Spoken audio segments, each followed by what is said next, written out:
What day is it? Can you let us out? Did Mulder and Scully get together? Van, always asking the important questions. Hello, Internet. I'm Ren, and today I want to talk about Yellowjackets Season 3, Episode 8, A Normal, Boring Life. Although this episode is anything but normal and boring. This is going to be another low-key, unscripted review, so it's just me, my notes, and my hyperfixation as we go through this episode and then talk about some theories. And of course, this video will have spoilers for Yellowjackets so far, so keep that in mind. You have been warned. A lot happened this episode, so I'm going to start by breaking down what goes on in the adult timeline because there was a lot more going on in the various stories there, and then we'll talk about what happened in the teen timeline. The episode opens with Shauna having a weird grocery store fantasy where she's scanning items in the grocery store with Jackie at her side. Wow. You really did not pan out, huh? Jackie laments her lost potential, and Shauna wonders if her life is always going to be like this.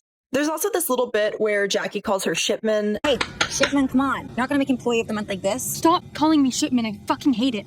And the hallucination of Jackie seems really hurt that Shauna didn't like her nickname. Since when? Since always. Why didn't you say something? It's really sad and kind of sweet. And we get the appearance of some moths and some meats. The meats are, of course, pieces of human. And Jackie notes that the moths move towards the light. They're drawn to the light. Should have known better, don't you think? Well, then Shauna wakes up and sneaks into Alex's house with her knife and hides in a closet. Alex appears with a small child, and so does Alex's wife, Kelly. Go, Kelly. Who is Melissa? I knew it. I knew it. People made fun of me in the groups for insisting that Melissa was still alive. I absolutely knew it. I also love that Melissa still wears her, funny little backwards hat. When Melissa is alone, she intimidates the stranger in the closet. Whoever the fuck you are, you better get out here right now. You have no idea whose house you just walked into. And she talks pretty tough, but when Shauna emerges from the closet, you can't help but notice how quickly she backs up. Actually, I'm pretty sure I do, Melissa. Shauna seems shocked that Mel is alive, so unfortunately it does seem like our predictions that she knew Mel was still around were incorrect. Shauna? What are you doing here? What are you doing alive? And they have a standoff with their knives. I'm not going to talk to you with a knife in your hand and no knife in mine. Meanwhile, at the hospital, Van has relapsed and doctors are recommending palliative care. Ty is in denial. Hospice is for making people as comfortable as possible. Well, No. No! And she drags Misty along to the palliative care unit looking for a mercy kill. She finds a heart patient and does get into position to smother him to death, but then chickens out. Misty notably doesn't do much to stop her despite making some verbal objections. Ty? And then there's Callie and Jeff, still in confinement at the Jolly Hitcher. But in defiance of Shauna, they're eating at the restaurant in the hotel's lobby. They encounter the Joels, and poor Jeff swings and misses I know, our dinner didn't go great. Jeff, man, we're going in a different direction. and embarrasses himself. You can't go with furniture, fam.net. That's a worse direction. They also mistake Callie for an escort, which is horrifying. Right. Yeah, that's nice, man. That's my daughter. Oh, you're serious? Then an angry Misty, who unsuccessfully tries to call Shauna, sows some chaos by calling Jeff, mentioning the hospital, Have you heard from Shauna? No. She just ditched us at the hospital. Why are you at a hospital? asking some mysterious questions about Shauna's possible involvement with Lottie's death, Where was Shauna the day Lottie died? Why are you asking me that? We were with you and the bingo ladies. and then hanging up on him. Misty! And Callie also tries to call Shauna Hey, would just love to know you aren't dead. Also, I think you're breaking down. because Jeff is absolutely losing it. Dad, I need you to pull it together. Meanwhile, Shauna continues her reasonable, gentle conversation with Mel. I didn't exactly know that you lived here. How are you alive, by the way? We all went to your funeral. Mel faked her death by leaving a suicide note and I guess just leaving, and everyone assumed she was dead even though there was no body. The cops will take the easy win. Good to know for future reference. And Shauna basically asks if the whole spectacle is because Melissa is still in love with her, Are you still in love with me? and seems genuinely kind of hurt when Melissa laughs in her face. Oh my god, no. Is that... Melissa says she never loved Shauna, Honestly, I never was. and I'm not sure that's true, but what I think is true is that Shauna definitely did love Melissa. And she does admit to being behind the tape, because apparently Hannah did tell her where the tape was and asked her to bring it back to Alex. But for reasons, Melissa could never bring herself to give her the tape. I couldn't. If anyone heard what was on it, and what good would that have done for her to know that? So she just kind of stalked and then married Alex instead. So you married her instead. I love her. She doesn't even know your real fucking name. And she basically tries to frame herself as having this nice, normal, boring domestic life that she's created with Alex. She talks about her kid and her job, going to church, painting this very idyllic picture. I know it doesn't matter to you, Shauna, but I have a good life. And Shauna points out that none of this is normal. It's not normal to fake your death, fabricate a new identity, and then marry the child of a woman that you were involved in the murder of. This isn't normal. It's a fucking lie. I do like this one shot of them when they move from standing to sitting and you kind of see them across from each other, and the way they're standing really mirrors the body language of their teenage selves.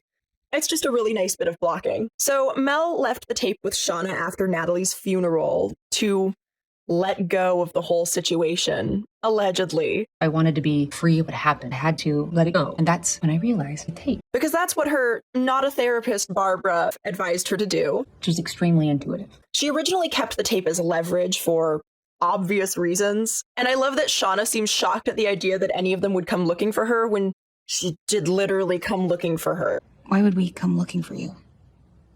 Although, as Shauna points out, if Mel was so worried about keeping the Yellowjackets away, it was kind of wild to leave that tape with Shauna. Like, what did she think was going to happen? If you're so worried about me ruining your perfect little life, why send me the fucking tape? But Mel was really freaked out by Lottie, the existence of her cult, everything that went down there with Natalie and the cop dying. Why would Lottie start a cult? Why would you all join it and start making sacrifices again? Although she does seem to know a lot of details of what happened, including that they were doing a ritual again. I did not join the cult. And also, it's more of an intentional community. So to me, that seems like Melissa knows more than she's saying. It's also worth noting that if she was in New Jersey around the time of Natalie's funeral, it's not that huge of a stretch to think that maybe she stayed longer and it was her who killed Lottie. But I'm getting ahead of myself. Melissa alleges that all of this was explained in a note that she left with the tape. And it didn't look like there was a note. There was like a piece of paper with a symbol, so I'm wondering where the explanation was. But Shauna is convinced that Melissa is still the stalker and starts spiraling. You have been messing with me for weeks, trying to make me feel crazy, trying to kill me. She also accuses Melissa of killing Lottie, very aggressively. The only way to truly be safe is to be the only one left. That's why you killed Lottie, isn't it? And Mel insists that she didn't kill her. I didn't do any of those things you said. And implies that Shauna's crazy. And I'm not insane. And she talks about her normal, boring life again. My life is normal. It's boring. And Shauna tells her that they don't get to be normal. And that the only reason she's getting any semblance of normal is because she isn't her. The only reason that you can even pretend it's normal is because you aren't you. Which is some good points. Okay, now I'm going to go through a little bit of what's happening in the teen timeline, and then we'll talk about the climax and how the episode ends and some more theories. So in the teen timeline, Travis tries to make an escape with just Cody and Akilah, despite Akilah's protest that it doesn't feel right to leave the others behind. This doesn't feel right. Ben was supposed to be our way home.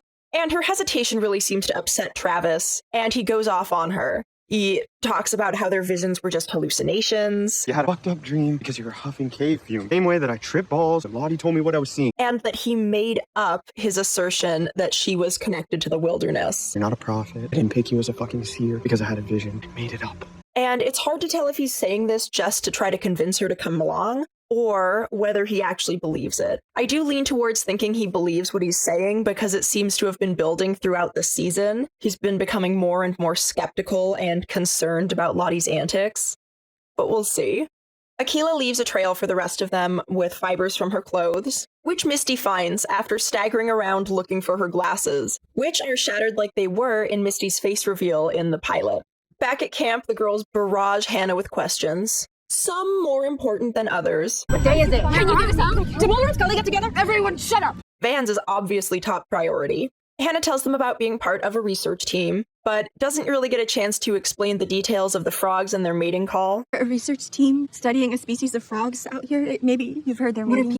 Due to interruptions. And Nat tells her who they are as well. We are a soccer team from Muskeg, New Jersey. Our plane crashed. Oh my god, I remember that. Hannah mentions that the search teams looked for them for months, but then eventually gave up the search. And Shauna is furious. So you're saying that people just gave up? Our friends, our families? I really don't know. And she seems to have a lot of very specifically misdirected anger towards Hannah, as if she's a symbol of the entirety of civilization that has abandoned them. Are you like a captain? I say yes, will you start fucking remembering? I'm sure that's not going to escalate in horrifying and concerning ways. And we get this ongoing power struggle between Shauna and Natalie ever since Natalie took charge during the hunt the prior evening. She's not the captain. Neither are you. Yeah, because she's fucking dead. Hannah makes sure to tell the girls that she's impressed with the village, but that doesn't win her any points with Shauna. You all built this yourselves. Yeah.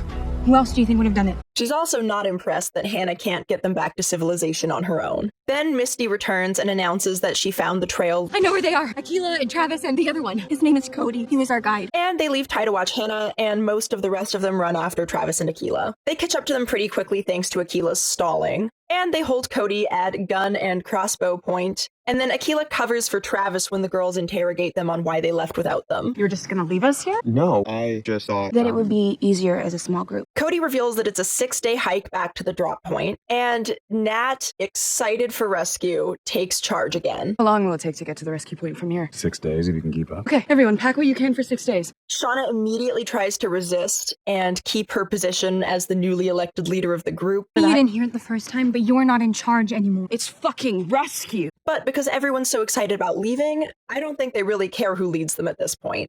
Misty is worried about what they should do with Cody and Hannah when they get to civilization. And she does raise an interesting question within earshot of Cody and Hannah. What if they tell people what they saw?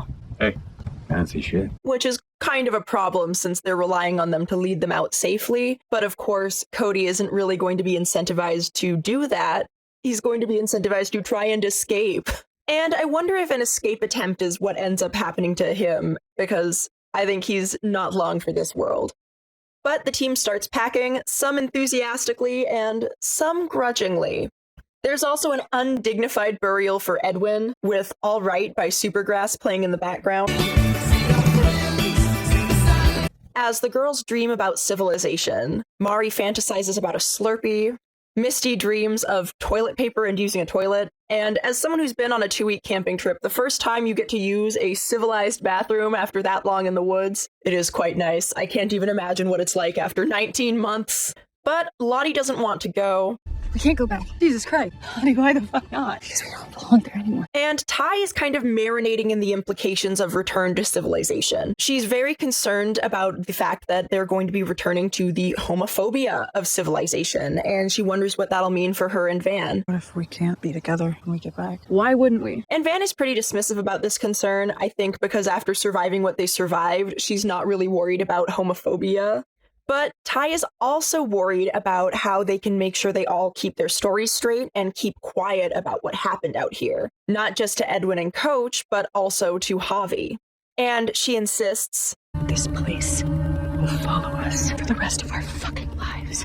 but Van still wants to leave. Getting rescued and going home outweighs all of that. And we see a vision of the no-eyed man in the background, and it seems like bad Ty has taken over. Shauna confronts Mel for being cold to her after the shooting and abandonment. You're being weird, Melissa. Why? Because Mel is understandably pretty pissed off about the whole thing. That fucking guy shot an arrow through me, and when you got back to camp and saw me bleeding out, you didn't even care. Shauna wins her over, though, with some suspect reasoning. I knew you weren't gonna die. And I also knew that I'm the fastest on the team. I wanted to be the person who got the guy who shot you. And is still considering murdering the guy. And then she tells her to. Stop being a bitch. All forgiven, Mel starts fantasizing about what she's going to do when she returns home. And when she asks Shauna what she's going to do, Shauna kind of shuts down. What? Like the dream thing to do. What you're most excited for? And she gets a hallucination of, I think, a pair of moths. It's notable that these are the same moths we see in the start of the episode, and they are Death's Head moths. These moths were popularized in the 1991 movie The Silence of the Lambs, which, despite having some problems, is an iconic movie from the era. It won 5 Academy Awards, and it's very likely that all of the girls have seen it. These moths often symbolize death and the afterlife thanks to their distinctive marking. And they did appear in a legend about King George III, who was famously one of the mad kings of England who slowly lost his mind. So here, I think they might also symbolize Shauna's loosening grip on reality. One fun fact I learned while looking up the symbolism of the Death's Head hawk moth was that they squeak. They squeak!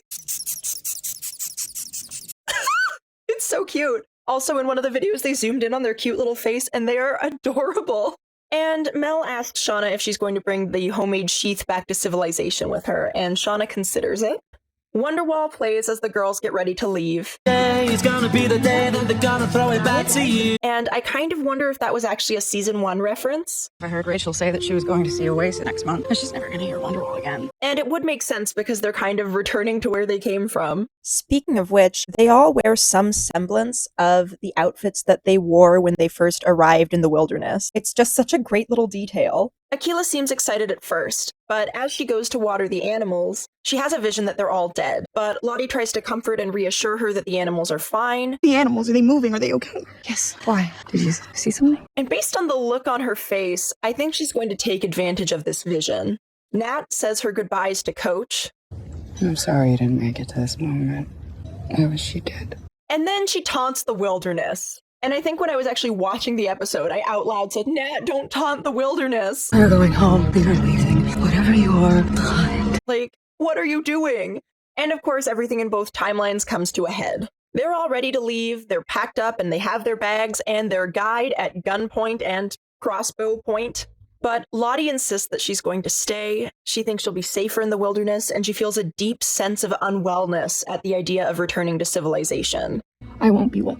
I won't be me. The me that was made out here. And she also points out that Natalie doesn't have anything to return to. This is home. What home do you have to go back to? She has a neglectful mother, she has no father, and her life back in civilization was pretty chaotic. But then Shauna decides to stay too, insisting it has nothing to do with whatever Lottie's reasoning is, but also basically saying the same thing that Lottie's saying. Something just doesn't feel right. And then Ty drops her bag, much to Van's chagrin. No. Ty? No. Ty, pick it up. Nat also seems to be on the verge of losing it. At first, they try to convince them, but then Nat just gives up and says, okay, fine, like, you can stay here. We're leaving, though. Stay then. You've all lost your fucking mind. The rest of us, we're going. To which Shauna says, No. You're not.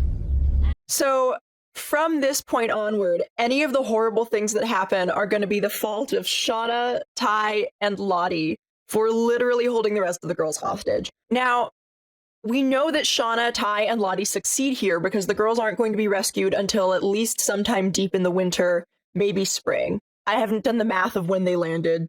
So my question is, how? We know that Shauna has her knife. We see that Ty has picked up the axe. Cool. Travis has a crossbow and Natalie has a gun. Are they going to win purely because they are going to hesitate to shoot them? Or are they going to get the drop on them? Are they just going to kill the guide so that there's no possible way for them to escape? I don't know. I have questions. I can't wait for them to be resolved, hopefully next week. One thing I have noticed in all of the online groups, though, is people disproportionately blame Shauna for everything. Like, yeah, Shauna is kind of at fault here, but so are Ty and Lottie. And most of the worst things Shauna has done, the entire rest of the team has been complicit in. Everything from butchering and eating Javi to putting Coach on trial and force-feeding him. And I saw more people upset about Shauna's reaction to Lottie killing Edwin than people upset that Lottie killed Edwin. Like, don't get me wrong, I'm not a Shauna defender, but I do feel like the Shauna hate is kind of unfair. Like, none of these girls are morally, good. So that wraps up the teen timeline. Back in the adult timeline, Callie and Jeff decide that there's probably no one after Shauna. I don't think anyone's after Mom. Oh, I don't either. For Callie, it's just a feeling, and for Jeff, it's just because all of the things that she's pointed to seem like coincidences, accidents, ordinary mishaps of daily life that she's ascribing too much meaning to. And Callie also points out that whatever happened to them in the wilderness has messed Shauna and her friends up in just ways they can't even understand. I think that it messed them up way more than we thought. But that whatever ways they're messed up is their business. And whatever happened to Lottie doesn't have anything to do with us. They check out from the hotel. Jeff makes it a little weird. Face to face, I do. I like it. I like that we still have gas station attendants in the church. And he takes one last crack at the Joels, where he points out the reason that their business dinner didn't work out was because of Shauna, which is true. Fair enough. My wife ruined our dinner. I didn't. My business didn't. My talent didn't. And that he's a generally likable person who's good at his job. I'm the reason most people like anything. I'm affable. This is another one of my favorite Jeff lines. And I gotta say, the Jeff lines this season really are just my favorite thing. I mean, even just in this episode, he has a few good ones. Please call me back. Please. Freaky little four-eyed mushroom. Just primo Jeff action.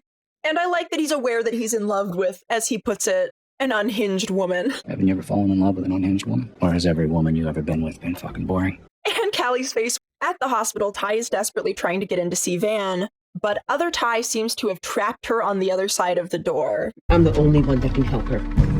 You won't do what needs to be done. And so she's running the show now. And that does lead to questions about the supernatural, and also about Ty herself, and how this all works, and how often other Ty has been in control for at least the last season and a half, possibly longer. Meanwhile, with Shauna and Mel pokes Shauna about whether Callie knows about her true self. Does she know what you did? What you're capable of? Actually, she does. And whether she still loves her. And when Shauna says that she does, she implies that she's lying. She still loves you? Yes, she does. Who's lying now? And indicates that Shauna is basically just paranoid. She's imagining the whole stalking thing because she likes to create drama. This is what you do, Shauna. You create your own problems. You stir the pot just to feel alive. That she liked to create drama even before the crash, pointing to the fact that she was sleeping with Jeff. You stew and you seethe and you make it everyone else's problem because you hate to be alone. You hate yourself. And that she's here to kill or do whatever she's here to do to Melissa because she wants to burn down her own life. I think you came here because you want your life to explode. It's fun for you. It lights you up. And I do think she's correct about Shauna's self-destructive tendencies, but I don't think she's correct about Shauna being paranoid. Unfortunately, Mel lets her guard down, and Shauna gets the drop on her. I think she stabs or cuts her arm. Then she tackles her, takes a bite out of her arm, and is gonna make her eat it, or she's gonna tell her family the truth about her. Eat it, or I'll fucking tell your family exactly who you really are. And that's the end of the episode, baby! What did I just watch? I thought hand horror was like my maximum level of like body horror, but no, it turns out being fed chunks of yourself is. It's like hurting my stomach to think about it too much. So, that was disgusting. Let's get into some theories. I'm going to basically structure this like the rest of this video, so we are going to talk about my theories in the adult timeline first, and then my theories for how things are going to wrap up in the teen timeline. So, in the adult timeline, I think there's actually a stalker. While Melissa's explanation sounded reasonable enough, Were your brakes cut, or is your car just old? I think she's hiding something, and I don't think she left the tape with Shauna for the reason that she says she did. A cell phone in a bathroom with a popular song as a ringtone. Wow. The thing with the phone was really weird. Like, someone came into the bathroom, seemed to place it and leave, and then it did the ringtone with Queen of Hearts. I think Shauna's right to be freaked out by that. That's not a normal thing. The brakes in the freezer, I think there's more plausible deniability, but it's still suspicious. I think Mel's got something to do with it. Like, she was definitely involved with the tape. I don't know if she was involved with anything else. I don't know if she was involved with Lottie or if she did anything to Lottie. And it's possible that someone else is stalking Shauna. I think Walter is a strong contender, but I think it could have something to do with the cult or with Lottie, or Mr. Matthews might be pulling some strings, or it could even have something to do with Adam. But I am convinced that there is someone messing with Shauna. I think the reveal that it was all just in her head would be anticlimactic at this point, and I would personally be disappointed. But after this chat with Melissa, I think Shauna can go one of two-ish ways. She'll either continue unraveling until she kills again. Maybe she'll kill Melissa, maybe she'll kill someone else. And it's going to destroy her family and her relationship with Callie. Or this conversation and cathartic fight with Mel will get her back on track to not normal, but something more resembling her normal from the start of the series. Or she's correct and will be vindicated. I think Alex will probably find out the truth about Mel, and I think that, like the rest of the Yellowjackets, Mel is messed up. Like, really, this is absolutely twisted. The fact that she knows who Alex is, sought her out, spied on her, and then kind of like preyed on her in this way, and then thinks that they have a normal, happy marriage. Sane, like marrying the daughter of a woman we killed and changing your name to Kelly? When she's hiding the fact that she probably ate some of her mother, like, whoa. I do think Alex finding out might result in someone's death. I hope it's not Shauna. I even kind of hope it's not Mel. Hilary Swank is great in this role, but I do think someone's gonna die. And yeah, I think Mel knows just a little bit too much about what happened to Natalie. I want to know who she's been talking to. I think Dark Ty is definitely going to kill someone unless they do the trope where Good Ty manages to like break through at the last moment and stop her. I think she might kill one of the Yellowjackets. I think she might kill a stranger. Maybe she'll go back for Card Guy. Or I wonder if she might end up killing Callie, because the wilderness does seem to have some kind of weird fixation on her. I think there's also a possibility that Good Ty will somehow sacrifice herself in order to save Van, either by destroying her body so that Bad Ty can't control it, or otherwise somehow giving up her life to save her. And I think the struggle will just be whether Ty's soul is powerful enough or not.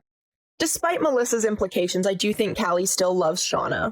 And I think Shauna can still salvage this relationship somehow.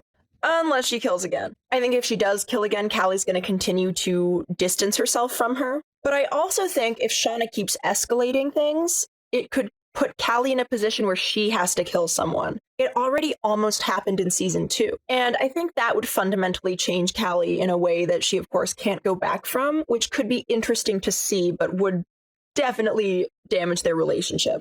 And I am a little scared that Callie might be marked for death, or worse, thanks to Lottie putting the necklace on her, even if only briefly. And finally, the theory that people care the most about, who killed Lottie? At this point, I think it's probably not Shauna. The way she accused Mel when there was no one else around and was definitely just in paranoid, angry confrontation mode says to me that she believes what she's saying when she gives reasons that it could have been Mel. That's why you killed Lottie, isn't it? I don't think it's Ty either, just because that's a little bit too obvious at this point. But I do think Walter is still a really strong contender. He's got the resources, he's got the motive. I think it could also be the cult, either a single or a several former members. And of course, I think it could possibly be Card Guy. Or it could be Melissa, because if Melissa was in town in New Jersey after Natalie's funeral, we know that Lottie's death was in pretty close proximity to that, so it's not a huge stretch to believe that she could have hung around. Maybe she was communicating with Lottie, maybe she killed Lottie by herself, maybe she killed Lottie with some other people, but I do think she could have killed Lottie. Someone murder Lottie, or does she just struggle from a lifetime of mental health issues? There is also a possibility that Lottie took care of herself, or that it was an accident. I would be disappointed by both of those reveals. I need someone to have done it. Now, let's get into a couple theories about the teen timeline. The first question is, of course, why don't the girls want to leave? I think there's the obvious subtext of the episode that it's primarily about guilt and shame and fear of the judgment of civilization for what they had to do to survive and what they became out there. For Shauna and Ty, I think they feel this particularly keenly because of their role in Coach's death, and for Shauna also in what happened to Jackie. And I think that Shauna in particular just can't face it.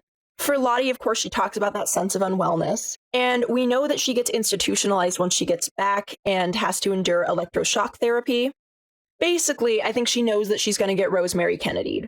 And it does make sense that she's afraid to endure that. One out there theory that I've heard that I'm starting to believe is that Mr. Matthews may have caused or arranged for the crash, because he was the one who hired the plane. I can't believe your dad paid for a private plane. Pretty much his only form of parenting. We know that he clearly has some issues and prejudices against his daughter's mental illness. Too bad I'm not one of those crazy voices in your head. Maybe you'd listen. And with that thing he said about it being an accident or else that seemed to be in reference to Lottie falling down the stairs. This was an accident. Artie knows his foundation, won't see a dime if he says otherwise. You can't help but wonder if maybe he was referring to the crash instead. I know it's a little bit far-fetched, and I won't be surprised if this theory is disproven, but it is starting to kind of make a little bit too much sense to me, and Lottie being afraid to return to her father would make even more sense given that context. Regarding the hallucinations, I do think Mari is now extra marked for death from drinking her hallucinatory Slurpee, but I hope I'm wrong because she is really funny. And we've been through the Persephone theory before enough in my recent videos that I'm not going to get into it again. Basically, when characters eat or drink in their fantasies, it almost feels like they're making a deal with the underworld that results in their imminent deaths. Ben was the exception, and now no longer is. That does mean that Akila's marked for death too, what with the berries in one of the previous episodes, and I super hope that I'm wrong about it. With Akila seeing the dead animals, it really does mirror her experience with hallucinating a living mouse that turned out to be dead. It kind of adds some credence to the mass hallucination theory, and explains the way that Hannah said the village was impressive, which almost seemed like she didn't really mean it. It's impressive. This episode did shift around some of my perceptions, especially in regards to the various Greek gods and goddesses that I've associated the girls with. I did used to think that Natalie represented Artemis because she is the goddess of the hunt, and Natalie is famously a hunter. But she's also the goddess of wild animals and the wilderness, of plants and herbs, and is frequently associated with prophecy. I'm actually starting to feel like Artemis and her whole vibe fits Aquila better, especially after this episode. I've also noticed that Aquila and Travis have been spending a lot of time together this season, and I feel like Travis represents Apollo, because Apollo is also associated with prophecy. He's also associated with light, which seems really important as a theme in this series. And he is, of course, Artemis's twin brother, and they are often associated with each other. Apollo is also associated with the Oracle of Delphi, which Lottie previously referenced this season. I think the gas is a conduit, like the Oracle of Delphi.